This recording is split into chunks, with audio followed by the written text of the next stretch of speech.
hoy vamos a hablar de los accidentes, ¿de acuerdo? De los accidentes de circulación. Vamos a empezar. Lo primero que vamos a estudiar son los grupos de riesgo en el tráfico. ¿Y qué son los grupos de riesgo? Pues son aquellos grupos de personas que tienen más probabilidad de tener un accidente. Dentro de los grupos de riesgo hablaremos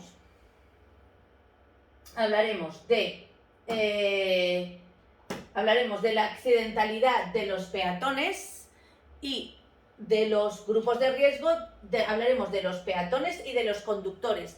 Dentro de los grupos de riesgo, que son aquellos que tienen más probabilidad de tener un accidente, como hemos dicho, están los niños, están las personas mayores. Y hablaremos también de las recomendaciones para evitar atropellos. ¿Vale? Bueno. Luego vamos a hablar de los conductores. Aquellos conductores que tienen más probabilidad de tener un accidente, como son los jóvenes, como son las personas mayores y los vehículos de dos ruedas. Eso es lo que vamos a ver hoy. Los peatones. Es un grupo de riesgo en el tráfico porque son especialmente vulnerables en caso de tener un accidente de tráfico. Tener en cuenta que cada 12 horas muere un peatón en nuestro país a causa de ser atropellado. La muerte de atropello es entre 2 y 3 veces mayor en carretera que en ciudad. ¿De acuerdo? A ver si puedo poner esto. Es entre 2 y 3 veces mayor en carretera, porque se va a muchísima más velocidad. Y es también por la zona de incertidumbre, porque hay una mayor zona de incertidumbre. La zona de incertidumbre es un espacio que hay alrededor de las personas, de los vehículos y de los animales, que si nosotros pasamos rozando esta zona de incertidumbre, pues yo qué sé, este peatón puede tropezar y podemos nosotros atropellarlo. ¿De acuerdo?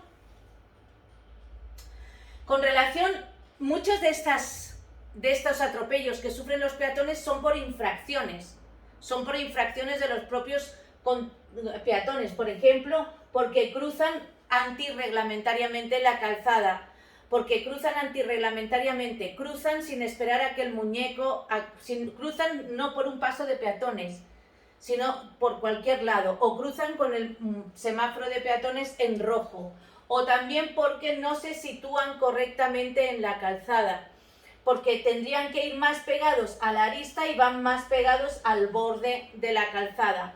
O también puede ser porque eso, como hemos dicho antes, porque no respeten los semáforos, cruzan con el semáforo y cruzamos, porque muchas veces todos caemos en el mismo pecado de cruzar sin esperar a que el semáforo nos permita el paso, porque esperan a los autobuses dentro de la calzada cuando tendrían que estar situados en las aceras, porque cruzan también sin mirar, o porque abren las puertas sin cerciorarse de que si viene algún coche.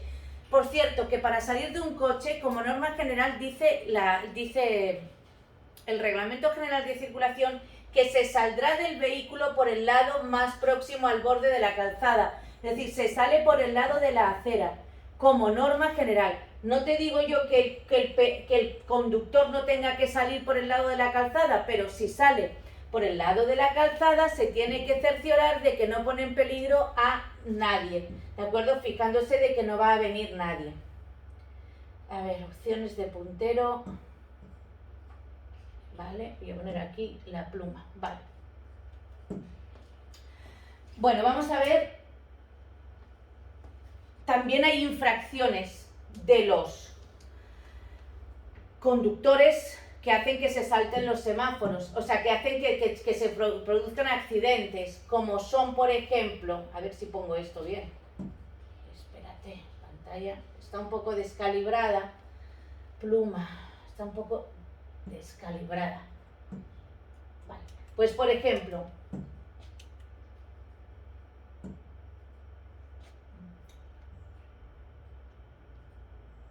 no, es que no me deja.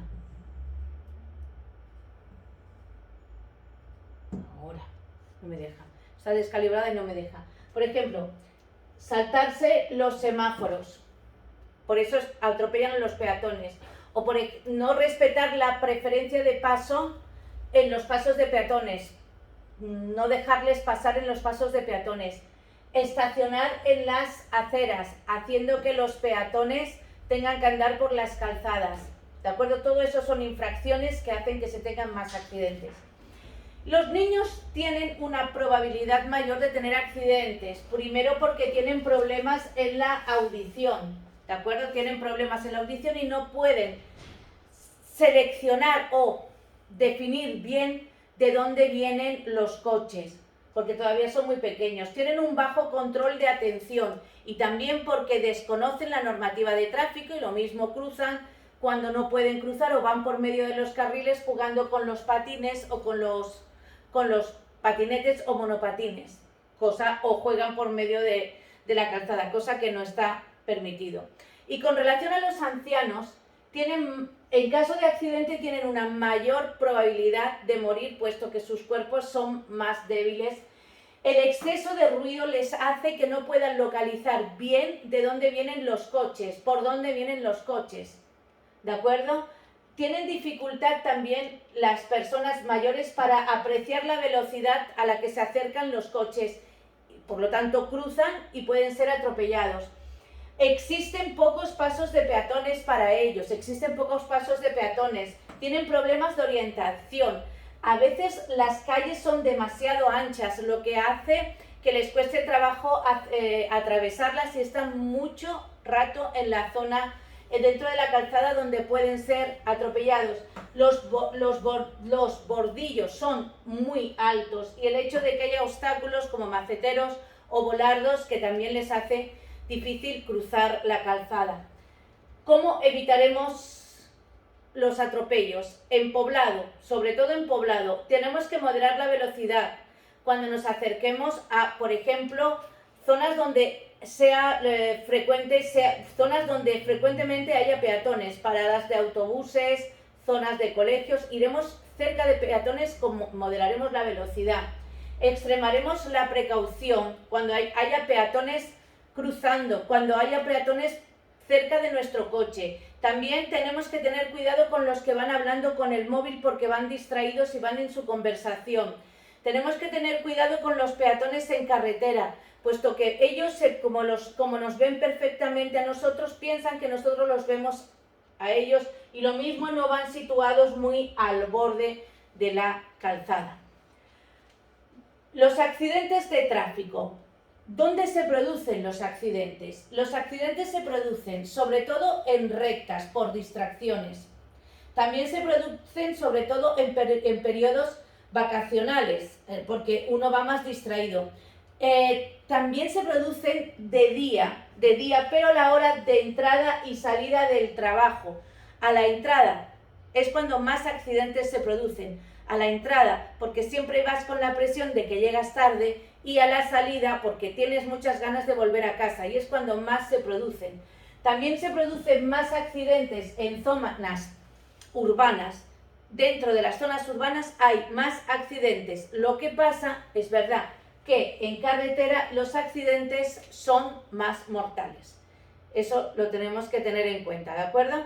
En ciudad hay más, pero en carretera son más mortales. Y hablemos del coste de los accidentes. Los accidentes de tráfico tienen un coste muy elevado.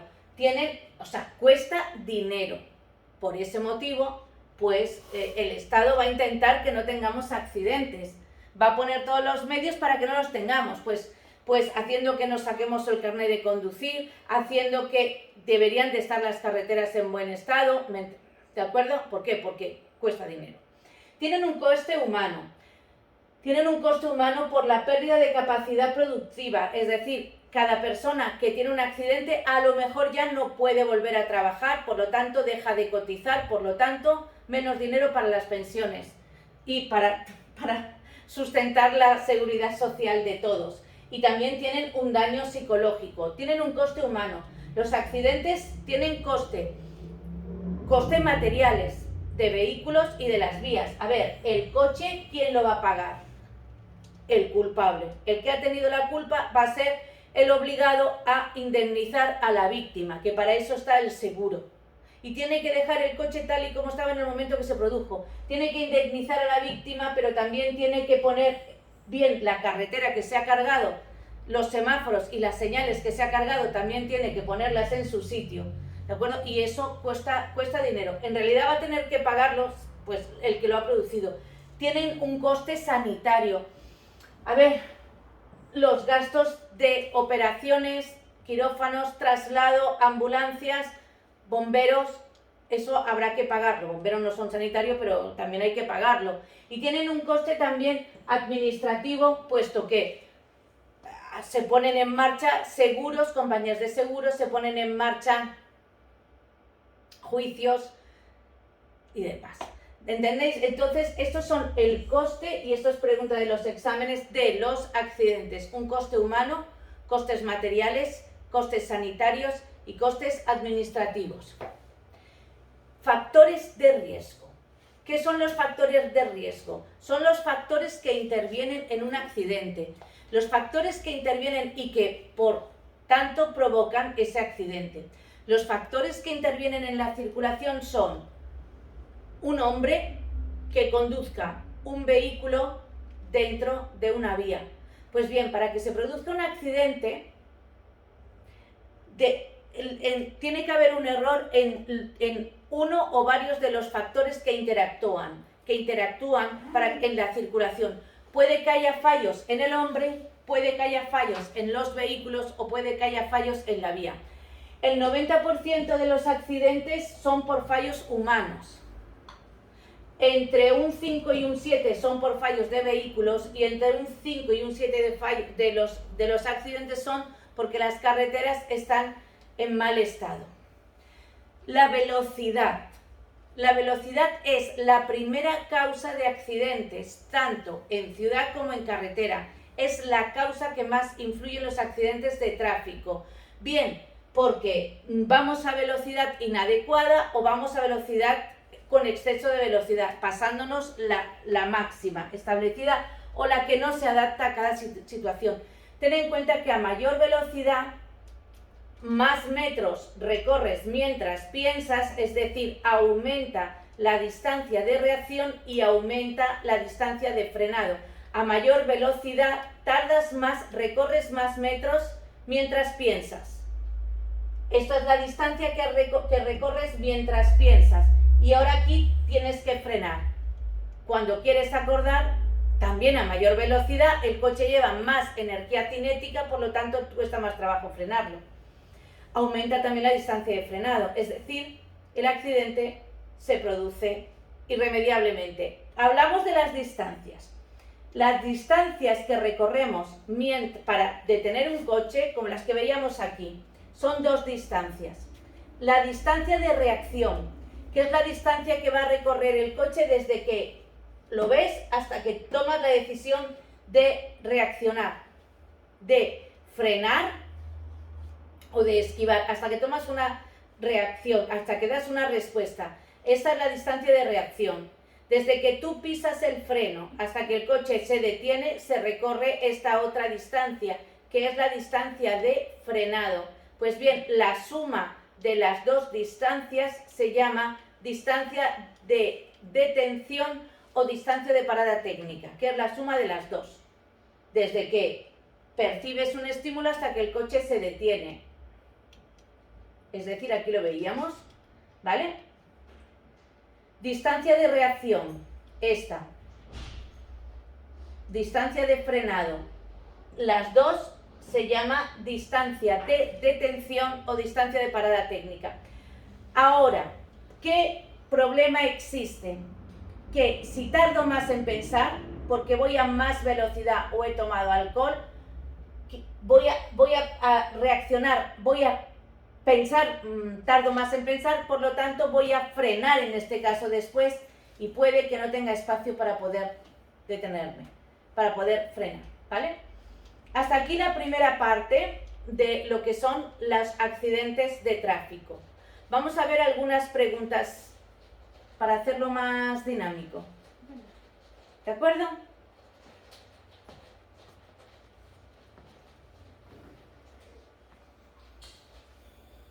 Está contador moviéndose, está. pues entonces que ya está.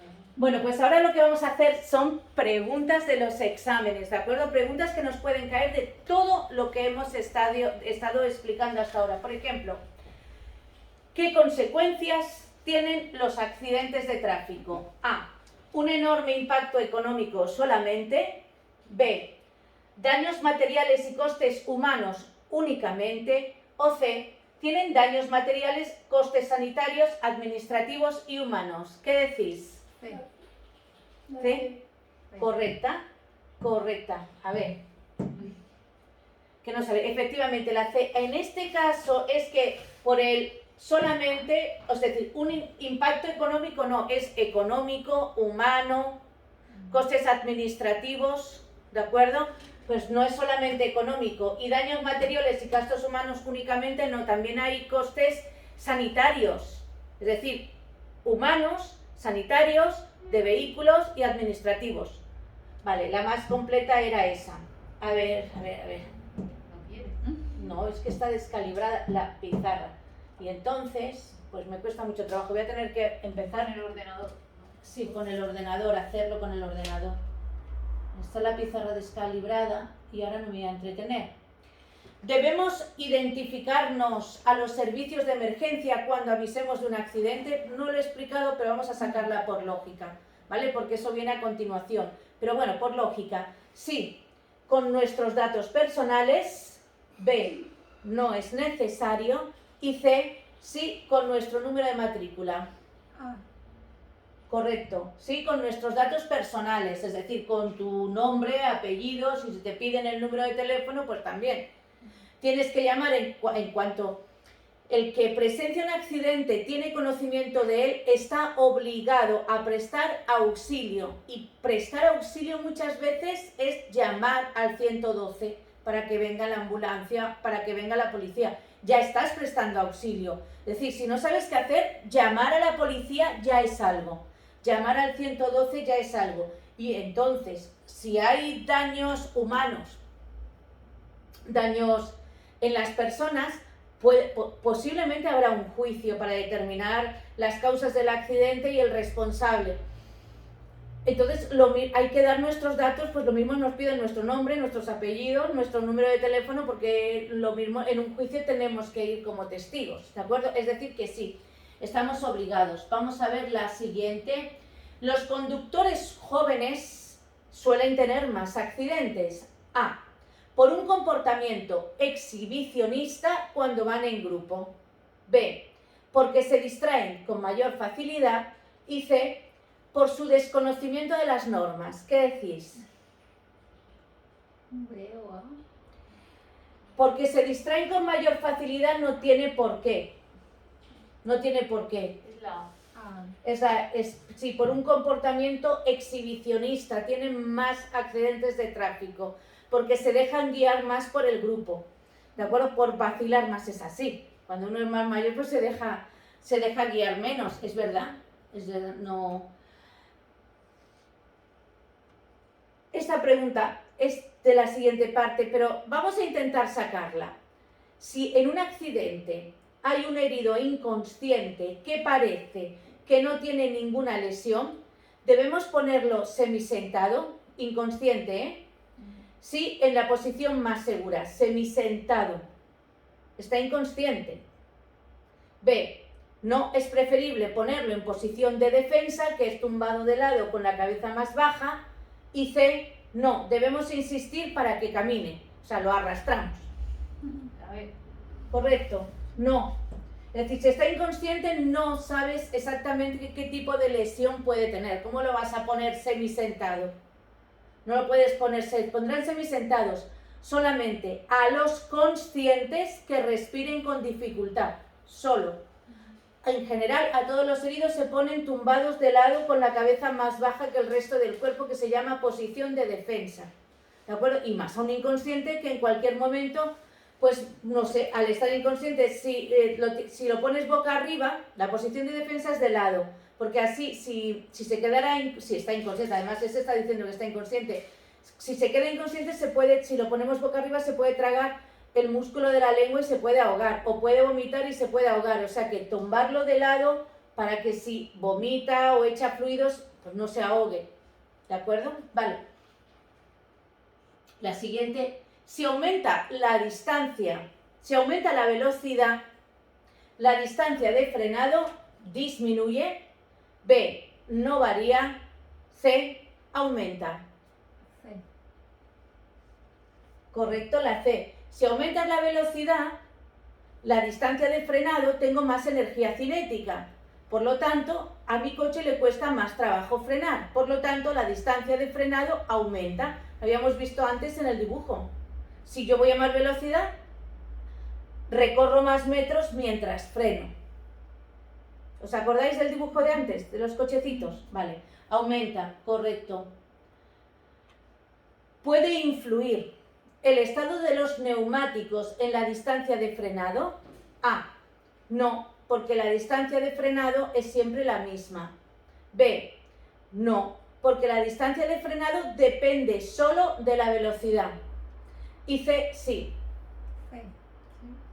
Correcto, sí.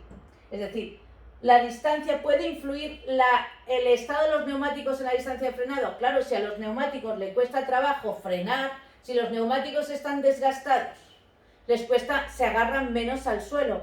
Por lo tanto, les cuesta más trabajo frenar. Por lo tanto, la distancia de frenado, que es la distancia que recorre el coche mientras se frena, es mayor.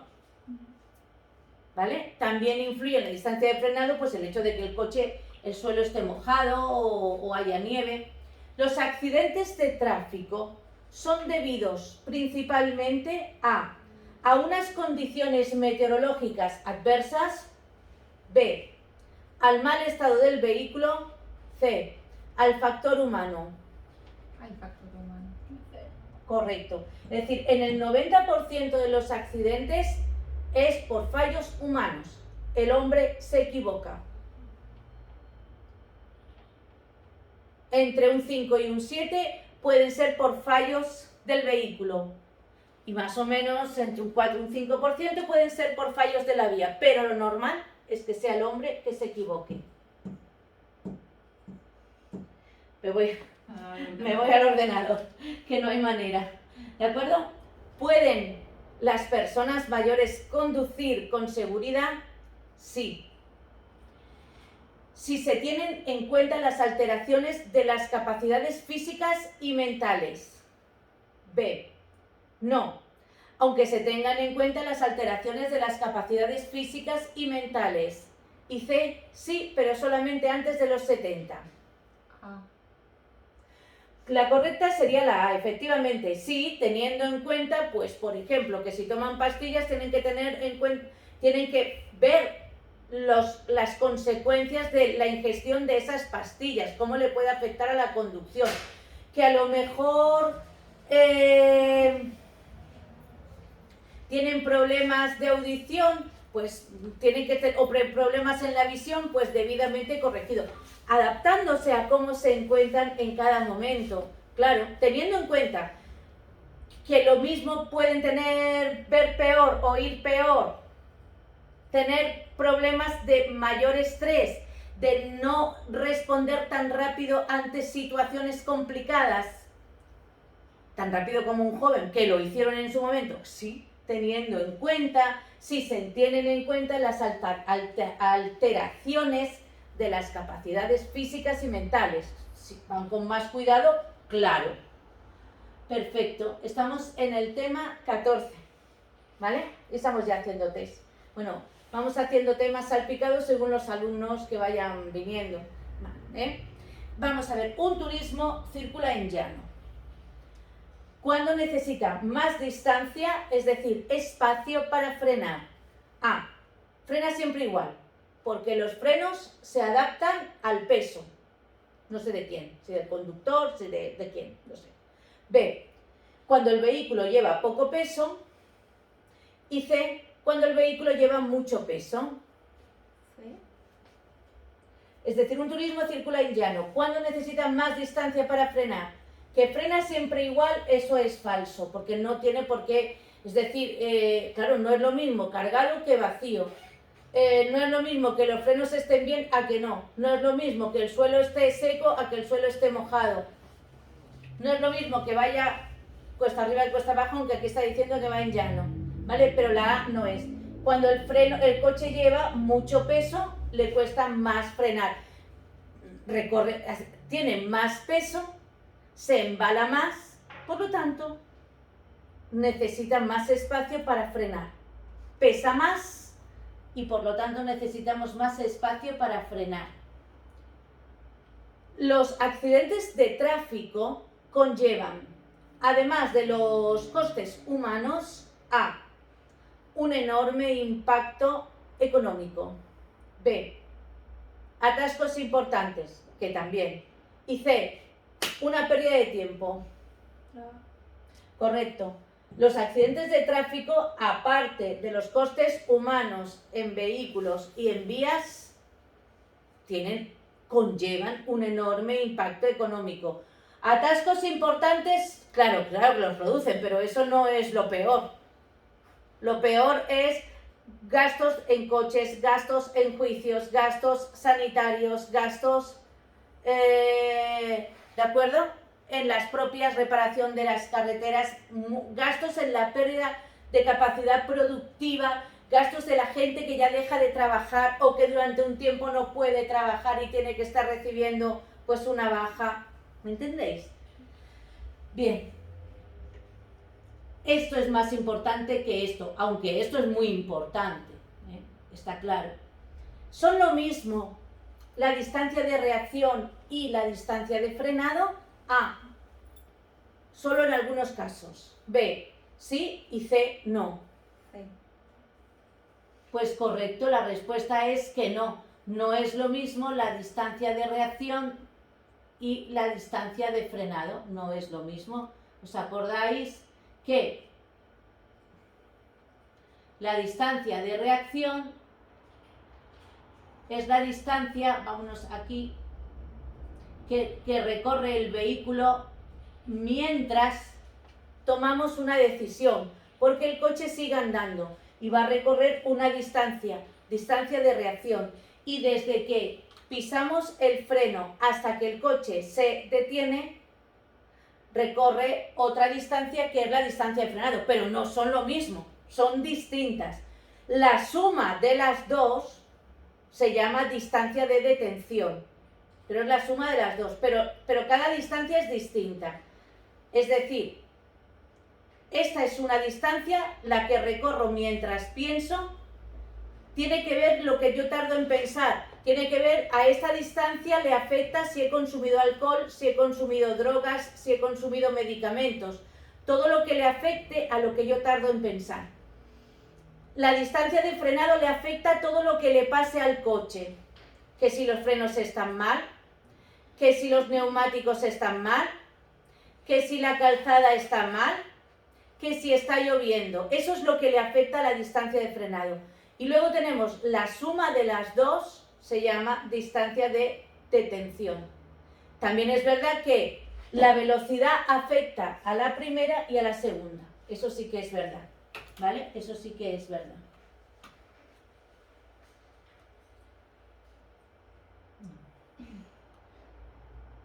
Uy, pues ahora no sé dónde lo tenía, lo he cerrado. Aquí, vale.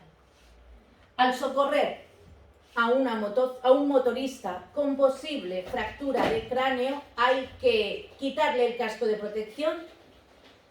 Sí, para evitar que se asfixie. B, sí, y C, no. No. Correcto, pues como norma general no tenemos que quitarle el casco, porque no sabemos qué tipo de lesión puede tener en la cabeza, ¿de acuerdo? Como norma general, no. En un turismo con carga, ¿cómo será la distancia de frenado? ¿Pesa más? ¿Cómo frenará? A, igual que cuando va vacío, igual que cuando circula vacío. B, mayor que cuando circula vacío. Y C, menor que cuando circula vacío. B. Correcto, mayor que cuando circula vacío, efectivamente. La distancia de detención, que es la suma, Depende del tipo de vehículo solamente. B, de la velocidad solamente. Y C, de la velocidad, del tiempo de reacción y de la distancia de frenado. ¿Qué decís?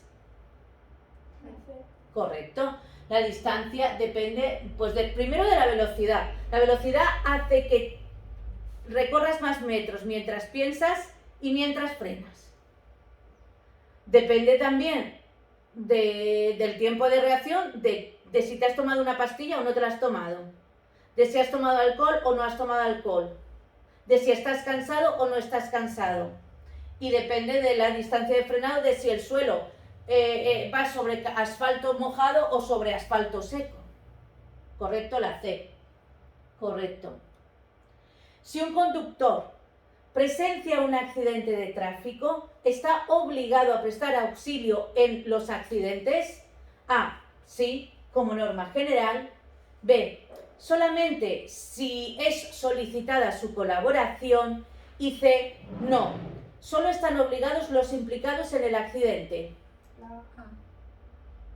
Correcto, como norma general sí, es decir, todo aquel que presencie un accidente o tenga conocimiento de él está obligado a prestar auxilio, solamente por verlo. Tienes que prestar auxilio, pues, si llamando a la policía o llamando a las ambulancias, o si no sabes, no tienes móvil, parando a otro coche para que llame a alguien. ¿Vale? Correctísimo. Venga, vamos a pasar a esta. ¿Qué debe de hacer si presencia un accidente con heridos graves? A, evitar modificar el estado de las pruebas que sirvan para determinar la responsabilidad del accidente. B, trasladar a los heridos a un hospital lo antes posible. Y C, mover a los heridos para atenderles en un lugar seguro. Mover a los heridos, pero entonces puedes aumentar las dolencias, las lesiones. Los arrastras. La B, trasladar a los heridos a un hospital lo antes posible. Pero si tú, sin saber que sí o que no, la A, exactamente, la A, evitar modificar el estado de las pruebas. Si hay heridos graves, prestarás ayuda. Llamarás a la ambulancia, llamarás a la policía, intentarás prestar la ayuda que puedas, intentarás no mover mucho cómo están las cosas, para que no se pierdan huellas, porque luego va a haber un juicio, porque luego tiene que haber un juicio porque se tiene que determinar la responsabilidad, porque de ese accidente ha podido resultar muerta una persona y se ha cometido un homicidio por conducción, por conducir de forma imprudente. Es decir, no se pueden moverlos a salvo cómo se han quedado los coches para que no se pierdan huellas, para que luego hagan un estudio de qué es lo que ha pasado, salvo que si por dejar los coches en medio se pone en grave peligro el resto de la circulación. Salvo eso, que por dejarlos ahí se van a producir más accidentes, en principio no se moverán los coches, para que no se pierdan las huellas, ¿de acuerdo? Es decir, cuando tú tienes un golpe pequeño, que no es, sí que se sacan los coches fuera para no obstaculizar, pero si es un accidente grave, intentarán no moverse, salvo que sea más grave para el resto de la circulación. ¿Cuál es uno de los motivos que hacen que los niños tengan problemas en el tráfico? A, tener un mayor campo visual. B, no conocer todos los comportamientos adecuados en el tráfico. Y C, tener una mejor visión periférica. ¿B? Correcto. Es decir, no tienen un mayor campo visual los niños, tienen un menor campo visual y tienen una menor visión periférica, una peor visión periférica. Al contrario, porque todavía no se ha desarrollado el sentido de la vista en ellos. Es uno de los problemas para el tráfico, los niños que tienen, es que no conocen los comportamientos adecuados en el tráfico, pueden cruzar por donde no deben, ¿de acuerdo? ¿Por qué? El campo visual de los niños es limitado. A, por su falta de atención. B, por su escaso desarrollo del sentido de la vista principalmente. Y C, debido a su baja estatura. La B. B. ¿Vale? Pues no, es por su baja estatura. Son más bajitos y ven menos. ¿De acuerdo? Ven menos. Y quedan más escondidos con los coches. ¿Cuándo es obligatorio ayudar en un accidente? ¿Cuándo es obligatorio ayudar en un accidente? A, únicamente cuando yo estoy implicado. Si no, paso. B, no es obligatorio en ningún caso. Y C, cuando vea que aún no han sido atendidos los heridos. La C. Correcto, vale, claro, es que únicamente cuando yo estoy implicado, o sea, ayudo porque estoy yo, si no, no se ayuda. Y C, nunca hay que ayudar, pues no, hay que ayudar cuando haya heridos, o siempre en general hay que intentar ayudar, pero sobre todo cuando hay heridos, es un deber moral, ¿vale? Otra, ¿en qué tipo de vías se producen más accidentes con víctimas mortales? A, en las autopistas dentro de poblado. B, en las travesías. O C, en las interurbanas. Interurbanas son carreteras, interurbanas. Correcto, se producen más accidentes con víctimas en carretera que en ciudad. Hay más accidentes en ciudad, en poblado, pero hay más víctimas mortales en carretera porque se va a más velocidad. ¿Cuál es el accidente más frecuente que sufren los ciclomotores? A, los atropellos. B, la colisión frontal con otros vehículos o las salidas de la vía. La B. Atropellos. Colisión frontal. B. Vamos a ver la colisión frontal. ¿De acuerdo? Atropellos, el más...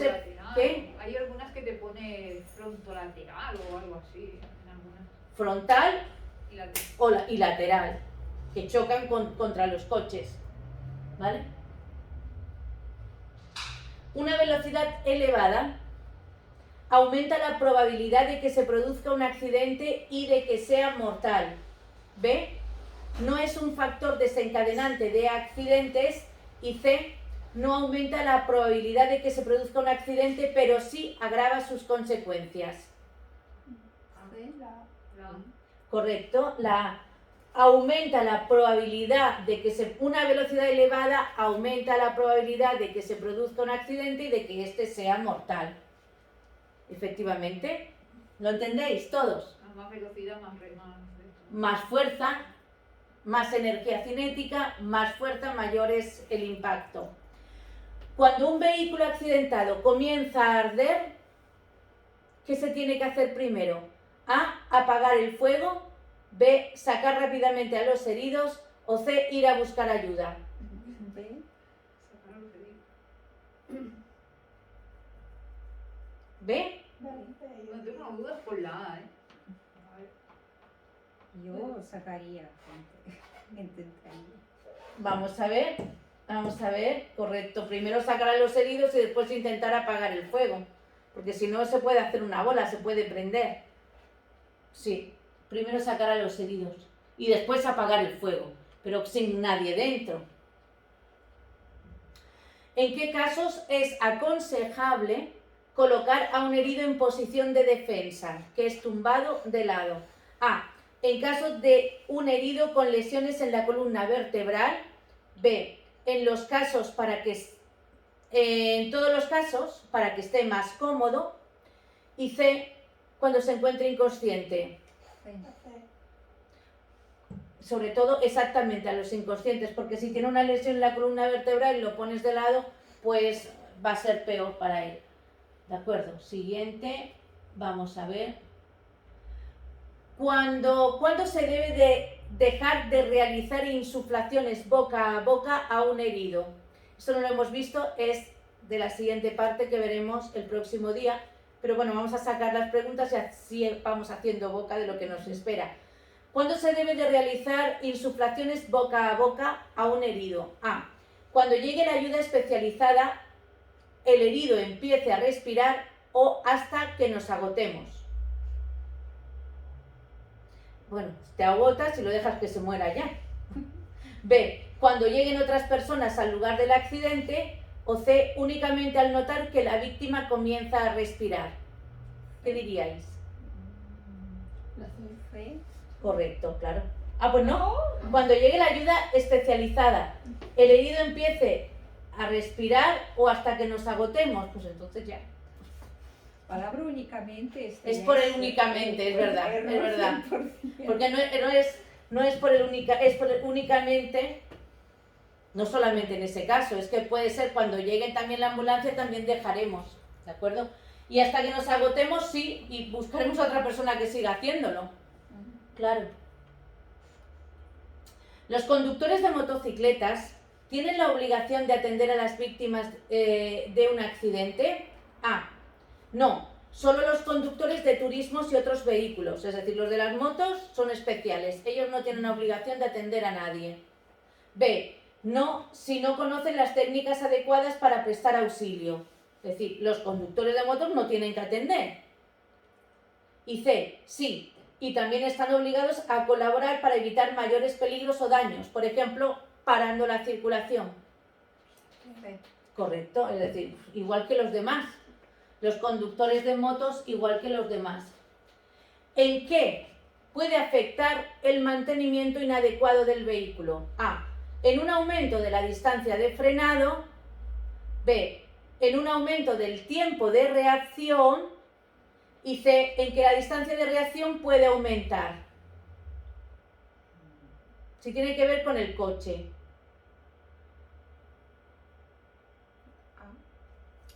Correcto, vamos a ver, es decir, el mantenimiento inadecuado, porque en este caso se refería por los frenos, por los neumáticos, que aumente la distancia de frenado, porque ¿qué tiene que ver el cómo esté el coche con lo que tardes tú en pensar? ¿O qué tiene que ver cómo esté el coche en que te aumente a ti la distancia que recorres mientras piensas? ¿Qué tiene que ver eso con los frenos? Es decir, todo lo que afecta al cerebro hace que aumente la distancia de reacción. Todo lo que sea del coche hace que aumente la distancia de frenado.